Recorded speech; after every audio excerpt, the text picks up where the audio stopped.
36-ാമത്തെ അസുരഗുണം എന്ന് പറയുന്നത് ബലിയാണ്. പലതരത്തിലുള്ള ബലികളാണ് അസുരന്മാരെ നടത്താറുള്ളത്. മൃഗബലി, പക്ഷിബലി, നരബലി, വാവുബലി ഇതെല്ലാം അസുരന്മാരുടെ ആചാരങ്ങളാണ്. അസുരന്മാരുടെ പെരുന്നാളിന് അവർ കൂടാനുകൂടി ആടുമാടുകളെ ബലി കൊടുക്കുന്നുണ്ട്. പിന്നെ ഹിന്ദു അസുരന്മാർ അവർ കാളിപൂജ നടത്താൻ ആടുകളെയൊക്കെ ബലി കൊടുക്കുന്നുണ്ട്. നേപ്പാളിലെ പശുപതിനാഥ ക്ഷേത്രത്തിൽ ഒരുപാട് ആടുമാടുകളെ അവിടുത്തെ ഉത്സവത്തിനൊക്കെ ബലി കൊടുക്കാറുണ്ട്. അത് ശിവന്റെ ക്ഷേത്രമാണ്. ശിവന്റെയും കാളിയുടെയും ഒക്കെ ക്ഷേത്രത്തിലാണ് ഇന്ന് ഈ ബലി നടക്കുന്നത്, ചോര ഒഴുക്കുന്നത്.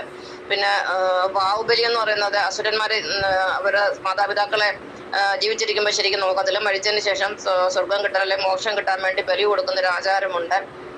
പിന്നെ നരബലിയാണ്. 2 വർഷം മുമ്പ് പത്തനംതിട്ട ജില്ലയിൽ, അതായത് ഞാൻ ജനിച്ച ജില്ലയിൽ, അവിടെ ഇലന്തൂർ എന്ന് പറഞ്ഞ സ്ഥലത്തെ ഒരു ഭഗവത് സിംഗ് എന്ന് പറഞ്ഞ ആള് നരബലി നടത്തിയതിനെ കുറിച്ച് നമ്മളെല്ലാം അറിഞ്ഞാണ്. അവരുമായിട്ടൊരു ബന്ധപ്പെട്ട ഒരു ഒരു ഓർമ്മക്കുറിപ്പല്ല, അതിനെക്കുറിച്ച് ബന്ധപ്പെട്ട ഒരു സംഭവം ഞാൻ കഴിഞ്ഞ പാഠത്തിൽ പറഞ്ഞിട്ടുണ്ടായിരുന്നു.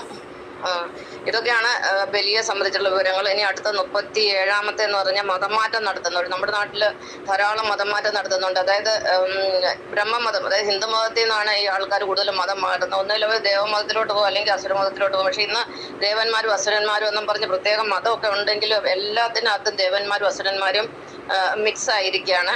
അപ്പം ഈ മതം മാറുന്നവരെല്ലാം അസുരന്മാർ തന്നെയാണ്. അവർ പോയി ചേരുന്നതും അസുരന്മാരുടെ കൂടെയാണ്. അതായത് കന്ന് ചെന്നാൽ കന്നിൻ കൂട്ടത്തിലാണ്. ഉദാഹരണം പറഞ്ഞാൽ ഈഴവരിൽ നിന്ന് ഏകദേശം 360ഓളം കുടുംബങ്ങൾ ക്രിസ്തുമതത്തിലേക്ക് പോയി എന്ന് പറയും. പക്ഷെ അവർ പോയിരിക്കുന്നത് പെന്തക്കോസ്തിലാണ്. പെന്തക്കോസ് എന്ന് പറയുന്നത് ക്രിസ്തുമതത്തിലെ അസുരന്മാരുടെ ഗ്രൂപ്പാണ്.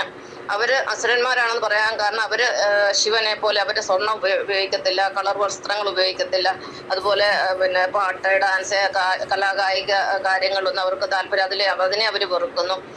പിന്നെ അതുപോലെ ഹിന്ദു ദൈവങ്ങളെ അവർ ആക്ഷേപിക്കുന്നു, ഹനുമാനെയും ഗണപതിയും ഒക്കെ പല വിധത്തിൽ അവർ ആക്ഷേപിക്കാറുണ്ട്. ചുരുക്കി പറഞ്ഞാൽ മറ്റുള്ളവരെ വെറുപ്പിക്കുന്നവരും മറ്റുള്ളവരെ കുറ്റം പറയുന്നവരുമായിട്ട് ആരുണ്ടോ അവരൊക്കെ അസുരന്മാരാണ്. അപ്പൊ ഈ SNDP എന്ന് പറയുന്ന അവർ അസുരന്മാരാണ്. അവർ പോകുന്നതും അസുരന്മാര്. അതെന്ന് പറഞ്ഞാൽ അത് തന്നെയാണ് ഞാൻ പറഞ്ഞത്. കന്നി എന്നാൽ കന്നിൻ കൂട്ടത്തിലുള്ള ഇവരുടെ ശാരീരികമായിട്ടുള്ള മാറ്റമേ ഉള്ളൂ. വസ്ത്രധാരണത്തിലോ അല്ലെങ്കിൽ പ്രാർത്ഥനയിലോ പാട്ടിലോ ഒക്കെയുള്ള മാറ്റങ്ങളെ സംഭവിക്കുന്നുള്ളൂ. ആന്തരികമായ യാതൊരു മാറ്റവും മതമാറ്റത്തിലൂടെ സംഭവിക്കുന്നില്ല. ഭൗതികമായിട്ട് മനുഷ്യൻ മാറും, പേര് ചിലപ്പോൾ മാറിയേക്കും, അല്ലാതെ ഉള്ളിൽ നിന്ന് അത് ആന്തരികമായിട്ട് 1 മില്ലിമീറ്റർ പോലും ഇവരാരും മാറുന്നതേ ഇല്ല. അതാണ് 37-ാമത്തെ കാര്യം. പിന്നെ അസുരന്മാരെന്ന് പറയുന്നത് പിന്നെ ഒരു മതത്തിലുള്ള അല്ല, എല്ലാ മതത്തിലും എല്ലാ വീട്ടിലും അസുരന്മാരുണ്ട്. അസുരന്മാരില്ലാത്ത ഒരു സ്ഥലവുമില്ല.